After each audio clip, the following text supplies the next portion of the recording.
네, 우리 몸에는 송가선이라는 곳이 머릿속에 있는데요.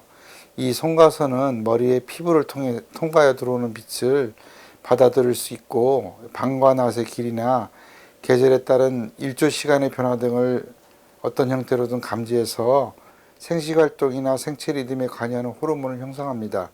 이 호르몬을 우리는 멜라토닌이라고 부르는데요.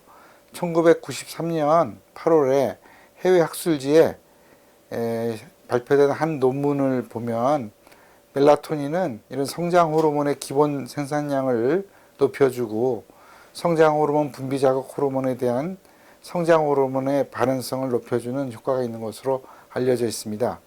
멜라토닌은 빛의 양을 통해서 우리 몸이 자야 할 때를 잘 알려주는 역할을 하는 호르몬입니다. 낮 동안에는 빛이 시신경을 활성화시켜서 멜라토닌 생산을 막고 어두워지기 시작하면 시신경의 활동이 줄어들면서 멜라토닌이 분비되기 시작합니다. 아이가 잠잘 때 어둡게 해주면 그만큼 멜라토닌의 분비가 활성화되고 따라서 성장 호르몬의 분비와 반응도도 높여주기 때문에 숙면을 취하는 아이일수록 성장에 유리하다고 생각할 수 있습니다. 밝은 환경에서는 잠들기도 힘들 뿐더러 시신경이 활성화되면서 멜라토닌도 사라지기 때문에 성장 호르몬 분비와 활성에도 안 좋은 영향을 줄 수 있습니다.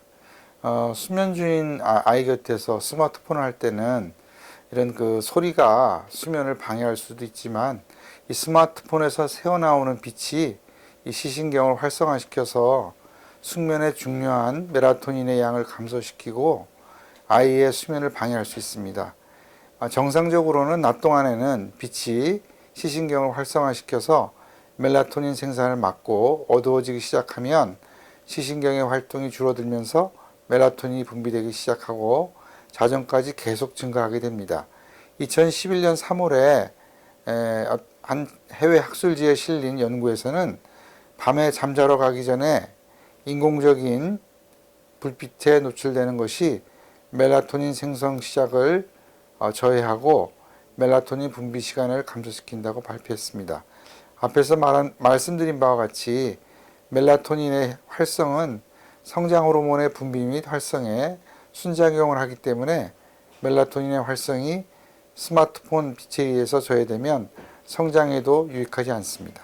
요새는 잠꼬대를 수면장애의 일환으로 이렇게 받아들이기도 하지만 일반적으로 아이들이 수면 중에 아주 잠깐 하는 잠꼬대는 병적으로 보기는 어렵습니다. 때문에 치료도 필요 없는 경우가 대부분이고요. 모든 잠꼬대를 수면장애로 보고 심각하게 보실 필요는 없습니다. 그렇지만 빈도가 작거나 과도한 행동, 예를 들면 이불을 걷어차고 소리를 지르는 등의 행동이 많아지면 이는 아이가 현재 숙면을 취하고 있지 못하다는 그런 증거가 될 수 있죠. 그래서 멜라토닌의 올바른 분비 및 활성을 위해서는 낮에 충분한 빛을 받도록 하는 것이 좋습니다. 인공적인 조명보다는 당연히 자연적인 태양광선이 좋겠죠. 또한 적당한 낮잠은 아이에게 도움이 되지만 2시간 이상의 긴 낮잠은 오히려 밤에 분비되어야 할 멜라토닌을 조기에 없애기 때문에 밤에 숙면을 취하게 하는데 방해가 되고 멜라토닌 분비 패턴도 이렇게 변화시킬 수 있습니다. 우리가 야근을 하거나 시차가 큰 곳으로 여행을 갔다 오면 며칠간 졸리고 무기력하며 의욕이 떨어지는 것을 경험하는 것도 같은 이치라고 생각하시면 되겠습니다. 적당한 낮잠이라는 것은 뭐 본인이 원하는 정도의 잠인데 보통 한 3, 40분 내에 잠을 낮잠이라고 보면 좋을 것 같습니다. 그래서 그게 아마 제일 요새 문제일 것 같아요. 애들 뭐 입원 환자 애들도 보면은 거의 다 스마트폰을 하고 있고 또 부모님들이 아기가 이제 그 스마트폰을 보면 조용하니까 그걸 틀어주는 경향이 있는데요. 옛날에는 그 스마트폰이 없을 때는 어떻게 살았나 이런 생각이 들 정도인데요.